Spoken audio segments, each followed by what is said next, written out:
നമ്മൾ ഇന്ന് പഠിക്കാൻ പോകുന്നതെന്ന് പറഞ്ഞാൽ ഈ വെർബിൻ്റെ 3 രൂപങ്ങളാണ്. വെർബ് എന്ന് പറഞ്ഞാൽ ക്രിയ എന്നാണ്. ഇപ്പോൾ ഉദാഹരണത്തിന് ക്രിയ എന്ന് പറഞ്ഞാൽ ഇപ്പം നമ്മൾ ഉദാഹരണത്തിന് എഴുതുന്നു, അതിന് 3 എഴുതുന്നു എന്ന് പറയുന്നൊരു ക്രിയയാണ്. അപ്പോൾ എഴുതുന്നു എന്ന് പറയുന്നതിന് ഒരു 3 രൂപങ്ങളുണ്ട്. ഏതൊക്കെയാണ്? ഒന്നെന്ന് പറഞ്ഞാൽ എഴുതുന്നു എന്ന് പറയുന്നത് ഇപ്പം നടക്കുന്നത്, എഴുതി എന്നുള്ളത് പാസ്റ്റിൽ നടക്കുന്നത്, കഴിഞ്ഞ കാര്യം, പിന്നെ എഴുതിയ അല്ലെങ്കിൽ എഴുതും എന്നൊക്കെയുള്ള രൂപങ്ങളുണ്ട്. അപ്പോൾ നമ്മളിതിനകത്ത് ഇംഗ്ലീഷിൽ ഓരോ വെർബിനും 3 രൂപങ്ങളുണ്ട്. അതിനെ നമ്മൾ V1, V2, V3 എന്നാണ് പറയുന്നത്. അപ്പോൾ V1 എന്ന് പറഞ്ഞാൽ പ്രസൻറ്റിൽ നടക്കുന്ന കാര്യവും, V2 എന്ന് പറഞ്ഞാൽ പാസ്റ്റിൽ നടന്ന കാര്യവും, കഴിഞ്ഞ കാലം, V3 എന്ന് പറഞ്ഞാൽ എഴുതിയ എന്നൊക്കെയുള്ള അർത്ഥമാണ്. ഇപ്പോൾ ഉദാഹരണത്തിന് നമുക്ക് ആ സെൻറ്റൻസ് വായിച്ച് നമുക്ക് അർത്ഥം മനസ്സിലാക്കാം. അപ്പം ഉദാഹരണത്തിന് V1, V2, V3. റൈറ്റ് എന്ന് പറഞ്ഞാൽ നമുക്കറിയാം എഴുതുക എന്നുള്ളതാണ്.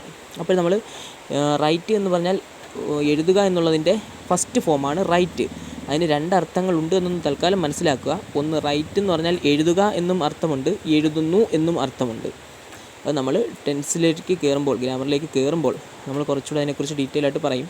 അപ്പോൾ 2 അർത്ഥം, V1-ന് 2 അർത്ഥമുണ്ട് എന്ന് തൽക്കാലം മനസ്സിലാക്കുക. എന്തുവാ? എഴുതുന്നു അല്ലെങ്കിൽ എന്തുവാ? എഴുതുക. റോട്ട് എന്ന് പറഞ്ഞാൽ എന്താ? എഴുതി. റിട്ടൺ എന്ന് പറഞ്ഞാൽ എന്താ? എഴുതിയ. അപ്പോൾ റൈറ്റിൻ്റെ 3 ഫോമുകളാണ് റൈറ്റ്, റോട്ട്, റിട്ടൺ. ഓക്കെ എന്നല്ലോ. അങ്ങനെയാണെന്നുണ്ടെങ്കിൽ നമുക്ക് അടുത്ത് നോക്കാം. ഈറ്റ് എന്ന് പറഞ്ഞാൽ തിന്നുക അല്ലെങ്കിൽ കഴിക്കുക. അപ്പോൾ ഈറ്റിന് 2 അർത്ഥങ്ങളുണ്ടെന്ന് മനസ്സിലാക്കുക. V1-ന് ഏതൊക്കെയാണ്? ഈറ്റ് എന്ന് പറഞ്ഞാൽ കഴിക്കുക അല്ലെങ്കിൽ കഴിക്കുന്നു. പിന്നെന്താണ്? ഏറ്റ്. പിന്നെന്തുവാ? ഈറ്റൻ. അത് കഴിക്കുക, കഴിച്ചു, കഴിച്ച. അതുപോലെ ടോക്ക്, ടോക്ക്ഡ്, ടോക്ക്ഡ്. ഈ V2 ഫോമും V3 ഫോമും ചിലതിനൊക്കെ എന്തായിരിക്കും? ED ചേർത്ത് പറഞ്ഞാൽ മതി. ഓക്കെ ആണല്ലോ. അപ്പോൾ ടോക്ക് എന്ന് പറഞ്ഞാൽ എന്താ? സംസാരിക്കുക എന്നൊക്കെ ഉള്ള അർത്ഥം. ടോക്ക്, ടോക്ക്ഡ്, ടോക്ക്ഡ് എന്ന് പറഞ്ഞാൽ എന്താ? സംസാരിക്കുന്നു അല്ലെങ്കിൽ സംസാരിക്കുക അല്ലെങ്കിൽ എന്തുവാ? സംസാരിച്ചു, സംസാരിച്ച.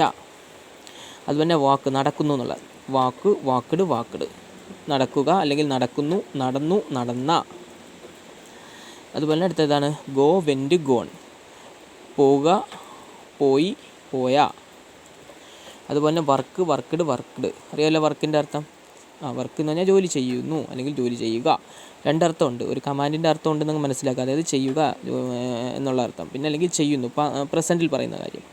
അതുപോലെ വർക്ക്ഡ് എന്ന് പറഞ്ഞാൽ പാസ്റ്റ്, വർക്ക്ഡ് എന്ന് പറഞ്ഞാൽ എന്താ? ജോലി ചെയ്ത. അതുപോലെ ഫ്ലൈ എന്ന് പറഞ്ഞാൽ പറക്കുക,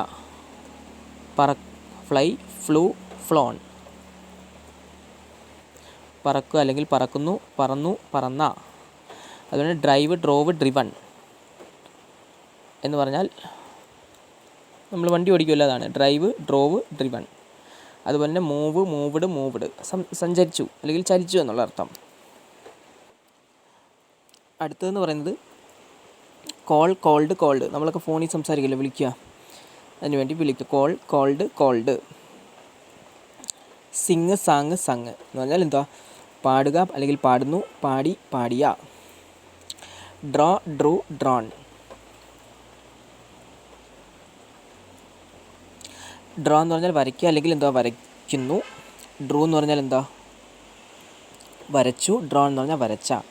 അപ്പോൾ ഇതുപോലെ ഒത്തിരി ടെൻസുകളുണ്ട്, ഒത്തിരി ഫോമുകളുണ്ട് ഒരു വെർബിന്. V1, V2, V3. അപ്പോൾ ഇത് കുറേയൊക്കെ നമ്മൾ ഏകദേശം ഒന്ന് മനസ്സിലാക്കി പഠിച്ചു വെച്ചിരിക്കുക. എന്നാലും നമുക്ക് കറക്റ്റായിട്ട് ഇംഗ്ലീഷിൽ സംസാരിക്കുമ്പോൾ കറക്റ്റായിട്ട് എടുത്ത് പ്രയോഗിക്കാൻ പറ്റുമോ എന്നുള്ള കാര്യം നിങ്ങൾ ആദ്യം ഒന്ന് മനസ്സിലാക്കുക. അപ്പോൾ ഇക്കാര്യങ്ങൾ തൽക്കാലം ഒന്ന് നമ്മൾ ഇന്നത്തെ ക്ലാസ്സിൽ നിന്ന് നിങ്ങളൊന്ന് മനസ്സിലാക്കാൻ വേണ്ടിയാണ് ഈ വീഡിയോ ഇട്ടത്. അടുത്ത് നമ്മൾ ടെൻസിലേക്ക് കയറുന്നതാണ്.